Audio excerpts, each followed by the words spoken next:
Thank you very much, Mr. President. And we can start our workshop. Actually, I am the first presenter, and I would like to share my screen first. So can you see the presentation right now? So yes, we can see it. Okay, thank you very much. So if you are ready, I can start with the first presentation. Yeah. Today I will give some information on international standards for enterprise risk management and internal controls. Let's look at the agenda first. I'm gonna give details of internal controls according to COSO internal control integrated framework. And then I will explain the risk management standards. And I want to highlight something that I have included the risk management standards which are popularly used by corporates and the academic world internationally. And these are ISO, COBIT, and COSO. Since as Turkish Court of Accounts, we have adapted the COSO principles to our organization. The COSO's explanation will be more detailed comparing the other two. And then lastly, I will tell differences between COSO's internal control and enterprise risk management frameworks. Of course, lastly, there will be a question and answers and comments if you have. Before I start, I would like to explain what COSO stands for. COSO means the Committee of Sponsoring Organization of the Trade War Commission. This is a joint initiative of the 5 private sector organizations. You can see on the screen. These organizations are all based in the United States, and this committee actually tried to provide thought leadership through the development of frameworks and guidance on enterprise risk management, internal control, and fraud deterrence in the 3 area. And then so COSO's internal control, I have included the only one framework as the internal control framework because COSO's internal control framework is recognized globally and it has stood the test of time. There was an TurkishSAI guideline for internal control standards for the public sector. However, it has been withdrawn and there is no replacement so far. Last year, actually 2 years ago, I had the chance to examine it, and I can say that the working group who prepared this guideline invited some experts from COSO, and they also adapted the COSO framework to the SAI specific needs. So this guideline was so similar to the COSO internal control framework. So let's look at the COSO publications regarding internal control. In 1992, COSO published internal control integrated framework, and they updated this one in 2013 and effective 2014. And there are actually 2 frameworks right now. The first one is the framework itself, and the second one is the integrated framework internal control over financial reporting. This is also as important as the framework itself because since we are all external auditors, and it is good to know the internal control over external financial reporting. Not today. We are going to discuss only the internal control framework, not the other one. Let's look at the definition. COSO defines internal control as a process affected by an entity's board of directors, management, and other personnel designed to provide reasonable assurance regarding the achievement of objectives relating to operations, reporting, and compliance. I underlined the 2 terms. One, provide reasonable assurance, and the other is operations, reporting, and compliance. Since we are auditors, we are familiar with the term reasonable assurance in terms of the financial audit. It means that even one organization established the very good internal control system, this entity still cannot say that as organization we prevent all errors, frauds, and something else, because the internal control system cannot provide certain assurance. And the other one, operations, reporting, and compliance. These are three categories, are objectives that the internal control system aims at to achieve. Internal control is a process and the gear to achievement of objectives, these three objectives, and a process consisting of ongoing tasks and activities. It means it's not one-time event. These events are ongoing tasks and activities, and the roles of the internal controls don't belong to the only one department or separate department. And the system is affected by people naturally, because the people establish the system. And the internal control is able to provide reasonable assurance, not absolute assurance, and it is adaptable to the entity structure.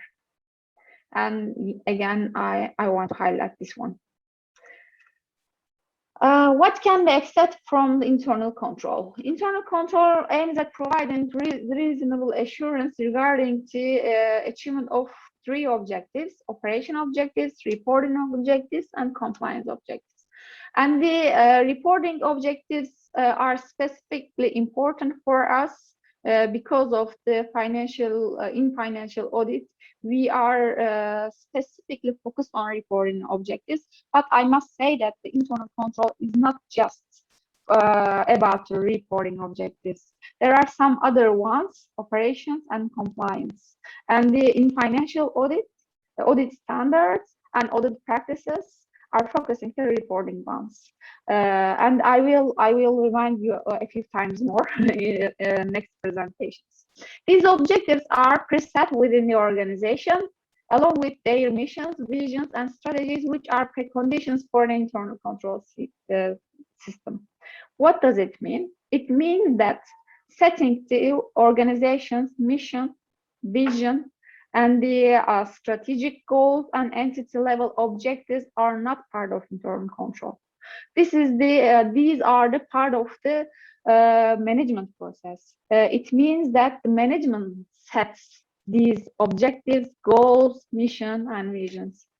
And I want to show an example of objective flow. This is a basic one and a very simple one. It can be more complex. So the entity can include the departments, processes, or divisions. But I would like to demonstrate this as simple as it is possible.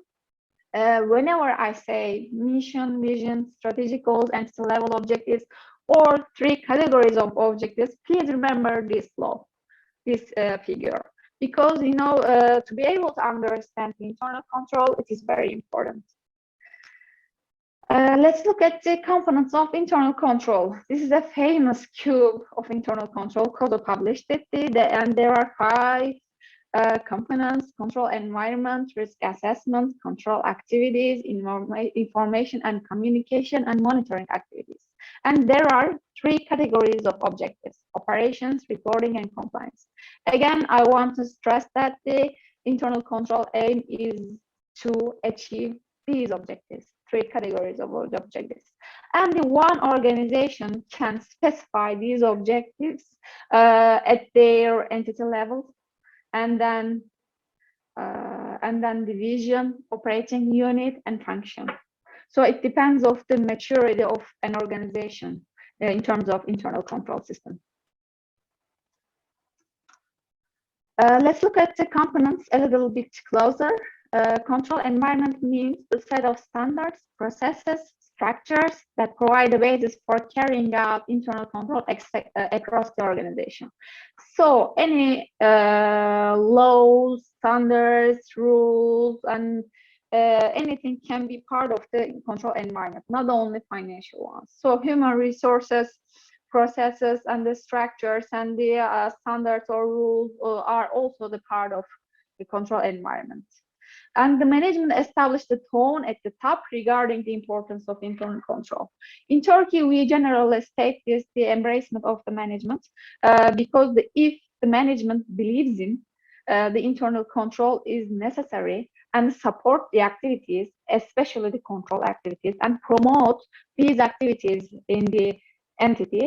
So we can say that the internal control system can be more effective and efficient. So it is really important. Let's look at the risk assessment component.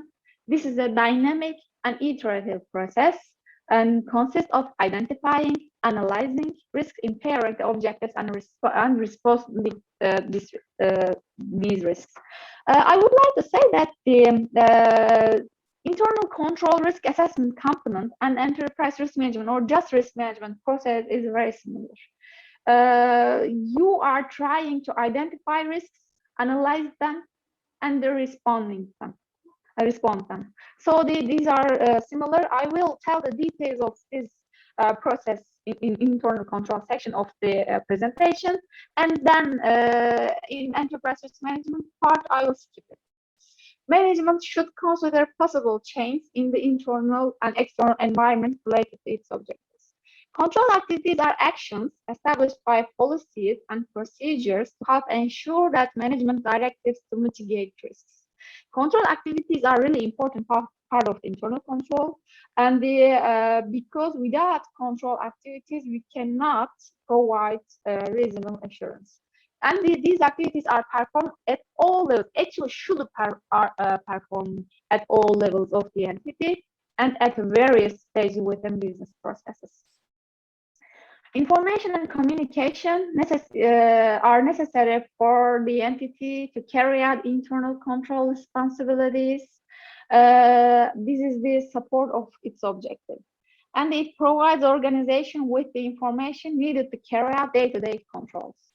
Monitoring activities as important as all the components, and there can be ongoing evaluations, separate evaluations, or combination of the two.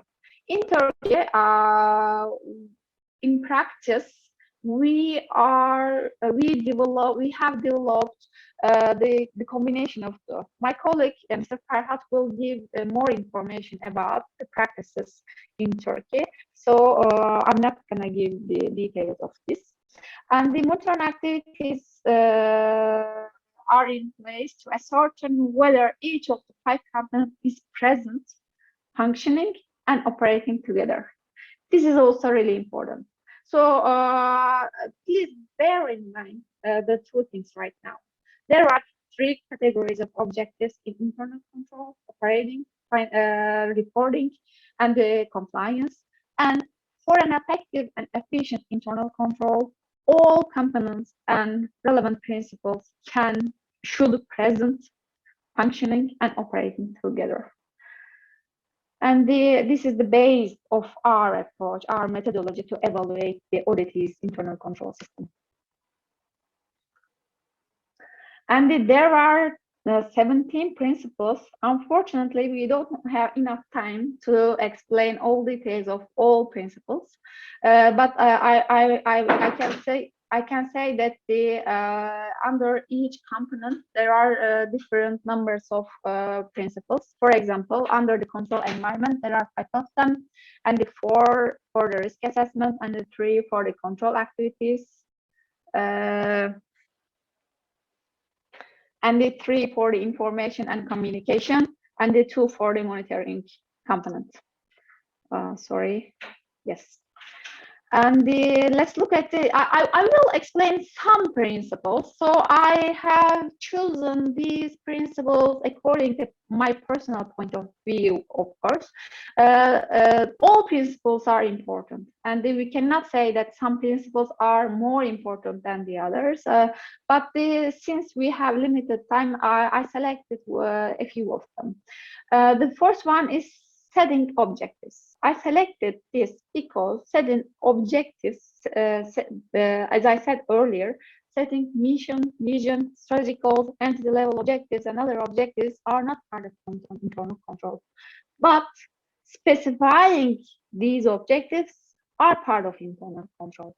So it means the management will set all these mission, vision, strategic goals, and other objectives, and the internal control will specify these. So, what does specifying objective mean? Principle 6 explains how to do it. First, there should be an alignment between established vision, objectives, and applicable legislation. Since the already established goals, mission, and vision are preconditions of the internal control system, there should be alignment with specific objectives. And the articulation objectives using terms that are specific, measurable or observable, attainable, relevant, and time-bound. And grouping objectives within broad categories at all levels. And I can say you can group these objectives depending on the organization structures and the organization activities and etc. So it can be different from the organization to organization. Identifying and analyzing risk in terms of internal control. This is the principle 7. So principle 7 explains how to define risks, how to estimate significance of risks, and how to determine responding risks. Actually, this part is very technical, and as I understand, our leading colleague has the very similar slides presentation. So I don't want to explain in detail, but I will give the definition of a risk, and I will give an example for right now. And the risk is the possibility that events will occur and affect the achievement of strategy and business objectives. Let's look at this definition closer. And according to this definition, there are some elements. The first one is events. And many people tend to identify risks, including the current problems or issues in the risk definition. But I must say that these are not risks. Risk events are all about the future. If you have something wrong right now, we call them issues or problems to be solved. But if you estimate or foresee there might be an event that will occur and affect the achievement of the organization, then it can be a subject in the risk definition. And the second component of the definition is this event is not certain to happen. So there is always a possibility. It can be happen or not. And then these events will affect the achievement of the strategy and business objectives. If they don't affect, so we don't have anything related to these events, so it doesn't concern us. And the risk identification analyzes internal and external factors, because as the internal and external factors change, risks will change. Risk identification must be comprehensive. It means you should identify risks at all levels, at the top, at the mission, vision, strategic goals level, and at the bottom, business process level. You should include all things and include all levels, stakeholders, internal and external factors. Consider factors that influence the severity, velocity, likelihood, and percentage of risks. And let's look at this estimating significance of risk. This is a very technical one. And at the Turkish Court of Account, we are using the impact and likelihood approach. It means that the impact means results or effect of a risk. Likelihood means the possibility of a risk occurring. And we are using a risk matrix and a heat map to guess the significance of risk, to estimate the significance of risk. So our matrix is 3 to 3 ones. So it means if the likelihood of a risk is 1, it means that there is a low possibility that event will occur. And if the likelihood of the event the risk is the 3, it means that there is high possibility that the event will occur, and the impact is the very same. If the impact is 1, it means that impact is low. If 3, impact is high. So we use this matrix and heat map, and I think that my colleague also will show some examples of them. And let's look at the risk response. Before the risk response, I will give you an example. Example 1. Some auditees might be unwilling to follow audit recommendations which affects the TCA's contribution to a better financial management system. Contribution to a better financial management system is one of our strategic goals. So let's look at the components of the risk identity definition. Here, the event is unwillingness of auditees to follow the audit recommendation, and the affected strategy or business objective is TCA's contribution to a better financial management system. This is one of the strategic goals, and the possibility is to be assessed in the risk assessment component of internal control. And the estimating the significant or risk covers the possibility. Let's look at the this is at the top level risk. You know, it affects one of the strategic goals. And the other one, let's look at the other one. Purchasing department might fail to follow procurement procedures, resulting in public loss. Event is failure to follow procurement procedures. Affected business objective is efficient procurement activities, maybe finding the best price, and the possibility to be assessed in the risk assessment component of internal control. You will assess according to your approach, you know, matrix, heat maps, or something else. This is the risk at the bottom, actually. It affects a business process, the procurement process, and it may result in public loss. So it is really important. And I wanna say something. Even if one organization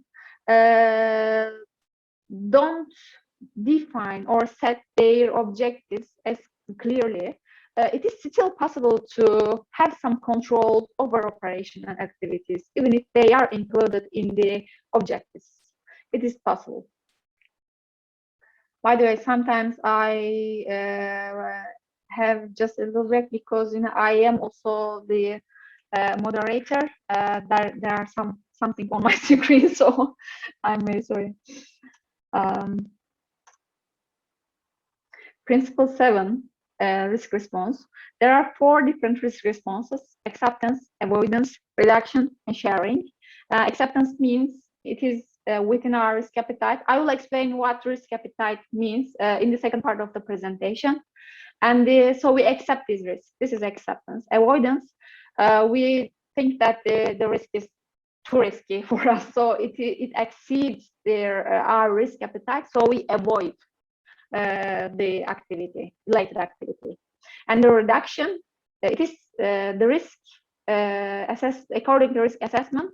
The risk severity is within our risk appetite, but we think it is risky, and we decide that, actually the management decides that to reduce or mitigate the risks.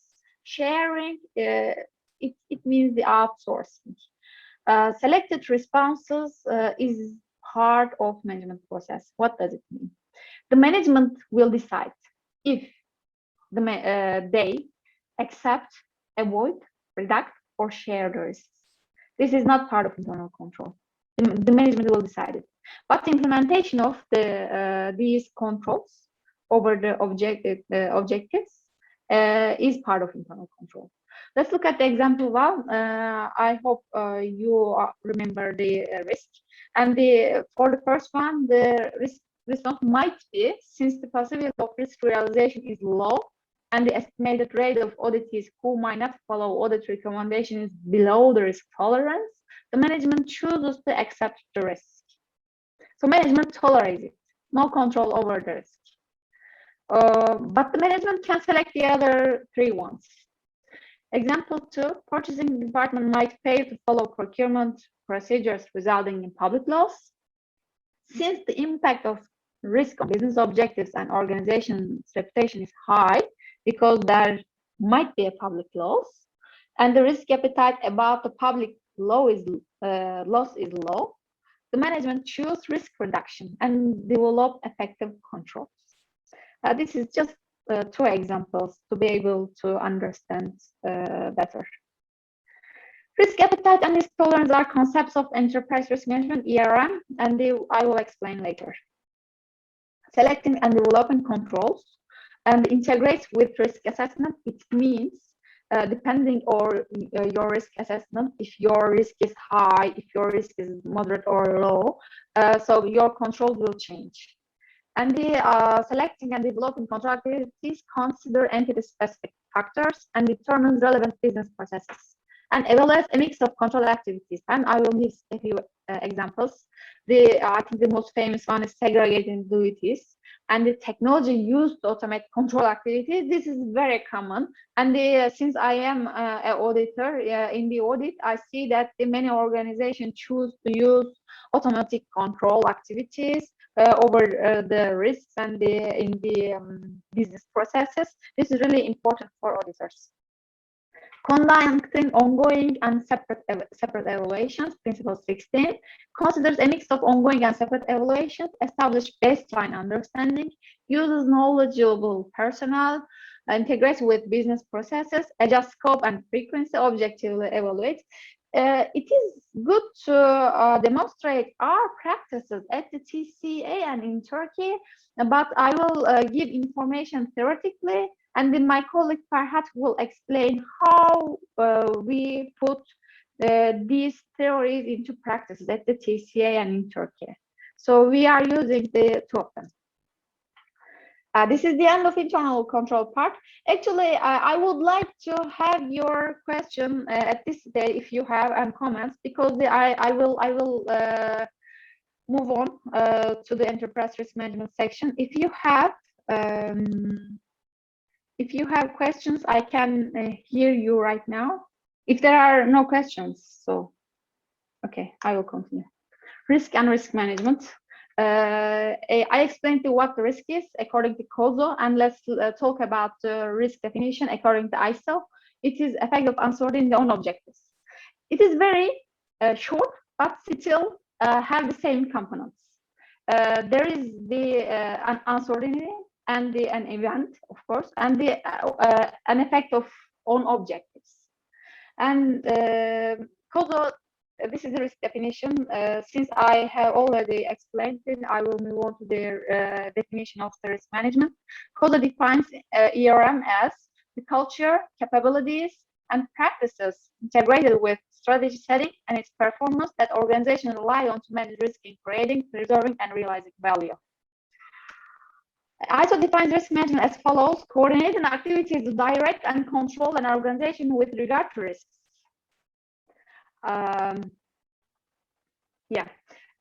This definition is very simple and short. Actually, I examined both COSO and ISO, and I can say that the ISO is generally easy to understand. This is my personal point of view, but I can say that the ISO is easy to understand, but when it comes to application, I think COSO is comprehensive, more comprehensive.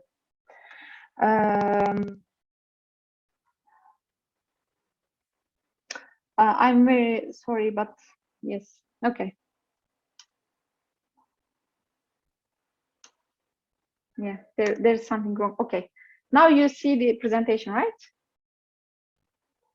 Okay. Risk management standards. Risk management standards are often designed and created by a number of agencies, and they aim at designing a risk management process through identifying and assessing risks, promoting the mitigation of effect of risks, showcasing the best practices, providing a worldwide consensus. Actually, it doesn't matter which framework or standards you are dealing with, but the process is very similar. First, you are identifying risks and assessing these risks and evaluating of them. And then, of course, control and monitor them. These are similar in almost every standards. And let's look at the international recognized risk management frameworks commonly used. The first one is ISO International Standards for Risk Management 31000, the 2018 version, and the COVID 2019. But I must say that I'm not an expert of COVID 2019, but there are some colleagues at the TCA who are working on IT audit, and they have really good experience applications of COVID 2019. And the COSO Enterprise Risk Management Integrated Framework 2000 version, old version, and the new one. And the new one name is the ERM Integrating with Strategy and Performance Framework. And the integrating with strategy is the focus, I think. And in Turkey and at the TCA, we have integrated the ERM concept to our organization, especially to our strategic planning process.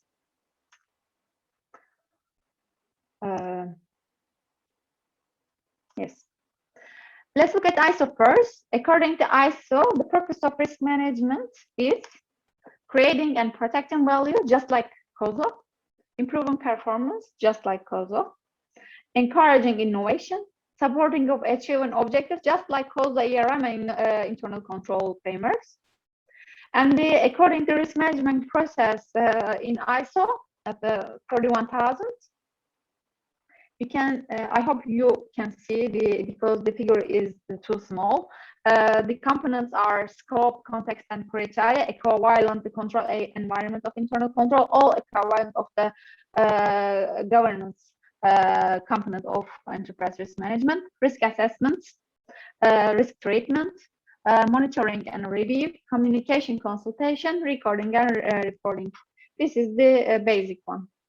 Since we are working on COSO's framework, actually I will just present the ISO. As you can know that there are many risk management standards, but I'm not going to give all details because we don't have enough time. So the ISO standard is also principle based, and there are principles which are integrated, structured and comprehensive, customized, inclusive, dynamic, best available information, human and cultural factors, continual improvement.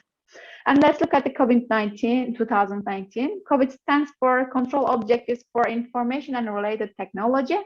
This is the registered trademark of ISECA, a main framework for corporate ID governance and management, covers the activities and responsibility of both the IT function and non-IT business functions, deals with risk management in the IT domain, and specifically the governance and the management on enterprise IT. COVID-19 2019 have two perspectives. The first one is risk function perspective, and the second one is risk management perspective. This function perspective is more like the governance and control environment and other things, and the risk management perspectives is the risk assessment approach. I can say shortly. Let's look at the COSO's ERM framework. COSO has two publications in 2004 and 2017, I have already mentioned.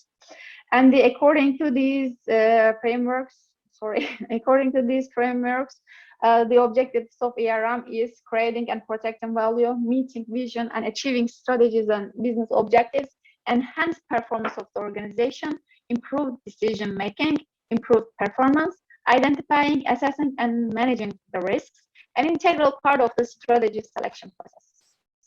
I have included the old COSO ERM framework because there are main differences with the new one, and for example, the old versions are component based. There were no principles at all, and there were 8 components: internal environment, objective setting, event identification, risk assessment, risk response, control activities, information communication, and monitoring.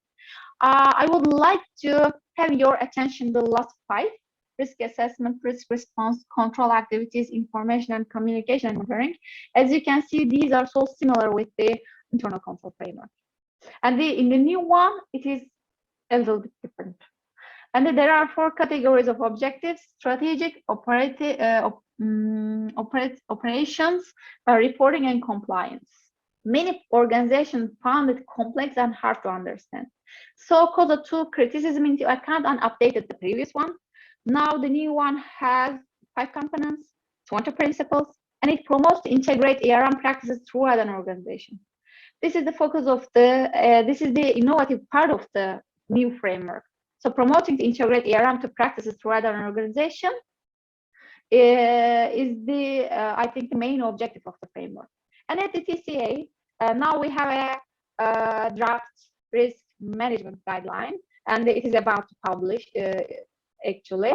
And I think we have achieved to integrate these practices through our organization, because as TCA, we would like to lead by example to other institutions, public institutions, and to share our experiences and ideas on this issue in international organization or other SAIs. So after the publication of the guideline, we will be happy to share with you, because I think that this is an innovative approach. And because the new framework is aligning with the strategy setting and performance, focuses on improving decision making in governance, strategy, objective setting, and day-to-day operations, allocating resources according to predetermined principles. These are 5 components: governance and culture, strategy and objective setting, performance, review and revision, and information communication and reporting. Actually, the first component is similar with the control environment of internal control. So I'm speaking. And strategy and objective setting is as I said earlier, it is the part of the management process, and it is the part of ERM.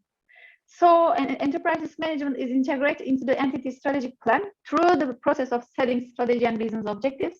And we have applied this in Turkey for almost 15 years. So we are proud of this.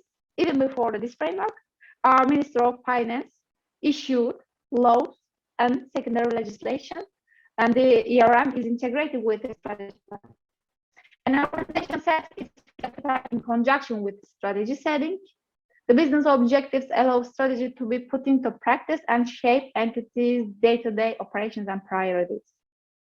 Performance, this is like risk assessment component of the IC. An organization identifies, assess risks that may affect an entity's ability to achieve its strategy and business objective. It prioritizes risk according to their severity and considering the risk appetite. It selects its risk responses and monitors performance for change. Review and revision. Revision of capabilities and practices. The entity's performance relative to its targets. The question, how well has enterprise risk management increased value over time? And the information communication and reporting, the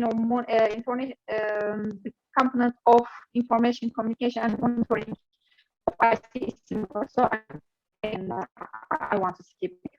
There are 20 principles. Unfortunately, I couldn't place all these principles in the presentation. Again, I selected the principle 7, just like in the IC. And because I would like to give the definition of risk appetite.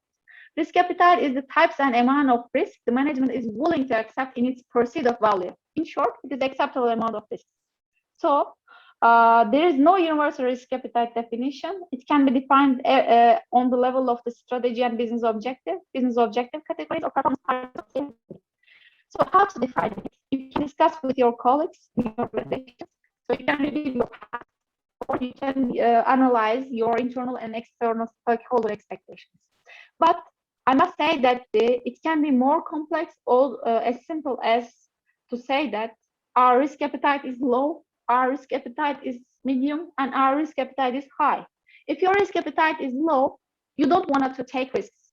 So it is like in your personal life. So it is simple, but people, I don't know, but I generally observe that some people find it hard to understand, but it is very simple. And objective setting principle. Objective setting is a function of management, not internal control. But I'm repeating this, but because it is very important. ERM helps management in considering risk in the process of evaluating alternative strategies for strategic plans. Different strategies will expose an entity to different risk or different amount of similar risks. The identified risks collectively form a risk profile for each option. That is, different strategies yield different risk profiles. Management use these risk profiles when deciding on the best strategy to adopt. What does do all these things mean? It means that when you are preparing your strategic plan, you can use risk profiles to be able to choose your alternative strategies. Let's say that you have 5 different alternative strategies to select, and they yield different risks. For example, strategy 1 comes in with different risks, and strategy 2 comes in with different risks. According to your risk appetite, you can select the option 1 or option 2. So the new ERM framework suggests using this approach when you are strategic. Okay, when you are, do you hear me right now? You can say like this. Do yes, you hear me? I can hear you. I can hear you. Okay. But Okay. can you be a bit slow? Yes. Yes. Because you are reading, and when people read, they be very quick usually. Okay. Okay. Okay. Thank you. Actually, you can use your this approach when you are preparing strategic plans. It means, let's say you have 5 different strategic objective options, and every option comes in with different risk profile. According to your risk appetite, you can select option 1 or option 2 or option 3. If you think that, for example, strategy 3 is too risky to adopt or put in your strategic plan, so you can remove it from your strategic plan. It is as simple as. And the new framework suggests integrating ERM principles to your strategy selection process. And this is the advice of the framework. So considering risks in the process of evaluating alternative strategies for strategic plans. If I'm too fast, you can warn me again. Because I have some concerns on timing. Okay.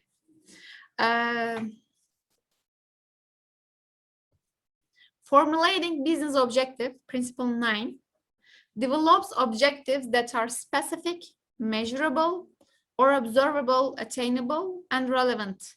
And please remember these objectives in IC. Business objectives may cascade throughout the entity, divisions, operating units, and functions. I would like to have your attention again. And you may remember the 3 categories of objectives that the internal control system aims at achieving these objectives. And here are other objectives. But one organization is free to select any objectives. So the new framework ERM doesn't say anything about grouping the objectives, selecting the objectives. It can be anything: financial, operation, compliance, efficiency, innovation, or for marketing. In our case, audit objectives, and the judicial objectives or administrative objectives. It can be anything. Unlike internal control system. Identifying risk, it is very, very similar with the IC ones, but there are some differences. For not differences, but there are different. Two frameworks have different focus. First of all, risk impacts at different levels. Let's look at the flow. We have 4 risks, and these risks can affect business objective, entity level business objective, or strategic goals, or mission, or vision. So, risk can be found. I cannot hear you. I apologize. They need to mute their microphone. Oh, okay, okay, okay, Someone need to mute their microphone. okay, okay, okay. I'm doing that.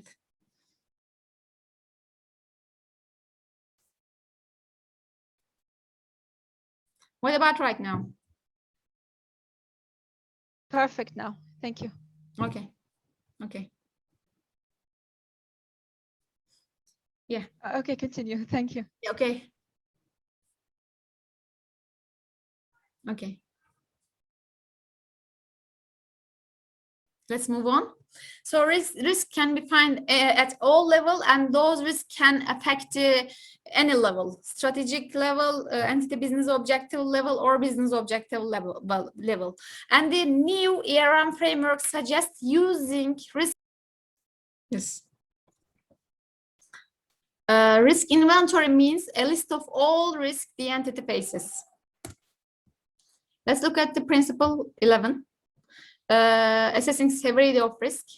Again, there is impact, likelihood of risks, and we use the same approach in the IC, and risk assessment result: high, moderate, low.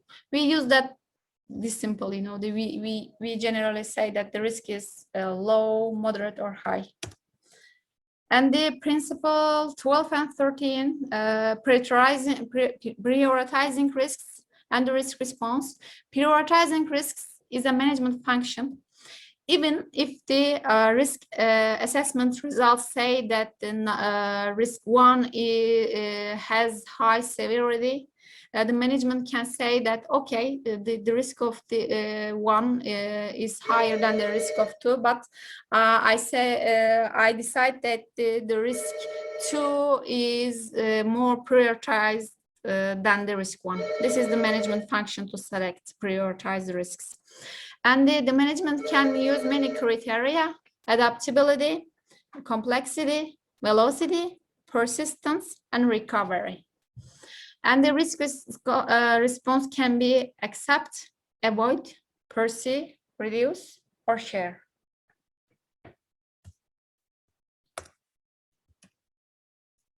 Yes. And another example. Let's say that the one organization's risk appetite is low for 2 strategic goals, and one of the strategic goal is the TCS contribution to a better financial management system, one of the strategic goals. And the risk is some auditors might be unwilling to follow audit recommendations, which affects the TCS contribution to a better financial management system. And the risk severity is: likelihood is low, the impact is high, and the severity is moderate. So these are concepts of ERM: risk appetite, and the management's risk priority. This risk is one of the most important risks in the portfolio, and the risk response is reduced, mitigate the risk. Controls, and the controls are function of IC. In the new framework of ERM, there are no control actions component. This is the main differences between the internal control framework and the old ERM framework.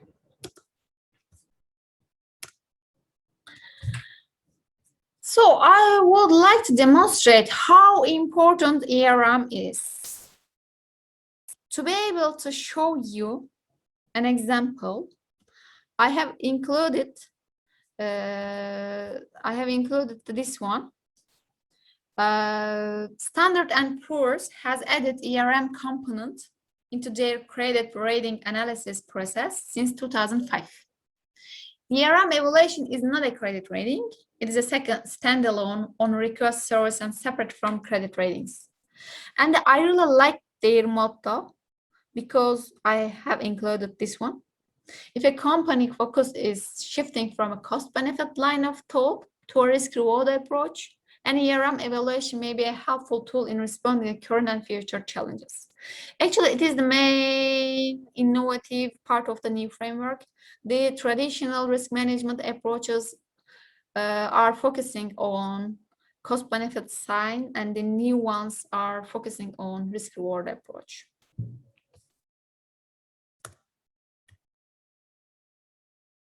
Yes, ERM has a greater attention recently, especially from the beginning of 2000 and after the big scandals and financial crisis like Enron. So what is the difference between ERM and IC? ERM is different than but related to internal controls.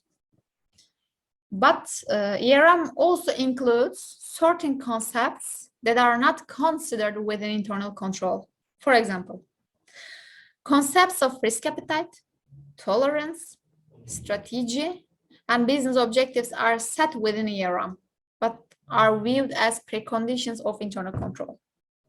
ERM is more closely aligned with strategy than internal control. Actually, I like this sentence a lot because I think the most important difference between the two frameworks is ERM is more closely aligned with strategy than internal control. So ERM focus is on the top, and internal control focuses on controls and at the bottom, but it doesn't mean they exclude the top or bottom. They are dealing with all levels. They include all levels. All frameworks suggest being as comprehensive as possible, but the focus is different and their concepts are different, and ERM doesn't cover the control activities.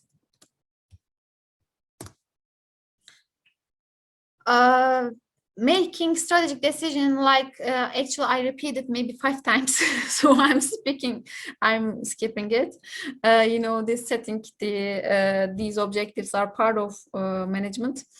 Setting risk appetite and risk tolerance are not part of internal control. Selecting and developing controls are not part of internal control. However, choosing risk response to address specific risk is not part of internal control. These are part of the management process. By this mean ERM. So I think this is the end of my presentation. I can have your comments and questions. And I am really happy with that I have ended the presentation in a timely manner. So I spared 1 hour. I think I achieved my goal. So I'm happy.